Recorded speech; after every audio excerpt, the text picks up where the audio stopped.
غزو تبوک کے وقت گرمی سخت تھی، کھجوریں پک رہی تھیں اور سفر لمبا تھا۔ کچھ لوگ کمزوری دکھا گئے۔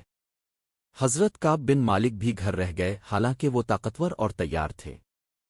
جب نبی کریم واپس آئے تو پیچھے رہ جانے والے لوگ معافی مانگنے لگے۔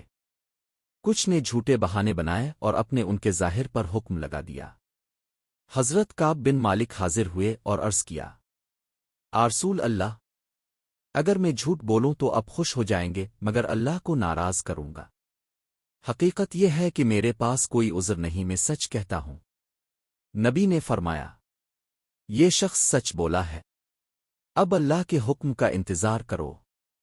کعب اور ان جیسے 2 صحابہ کو 50 دن تک بائیکاٹ کیا گیا۔ کوئی ان سے بات نہ کرتا، سلام کا جواب نہ دیتا۔ یہ کڑا وقت تھا۔ کعب نے کہا، مجھے دنیا کی کوئی چیز اتنی بھاری نہیں لگی جتنی یہ خاموشی اور بائیکاٹ تھا۔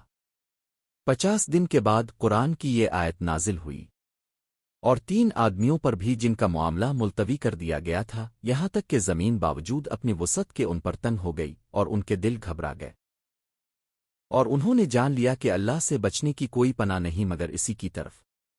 پھر اللہ نے ان پر مہربانی فرمائی تاکہ وہ توبہ کریں۔ یہ خوشخبری ملتے ہی مدینہ کی گلیاں خوشی سے گونج اٹھیں اور لوگ کعب بن مالک کو مبارک دینے دوڑتے۔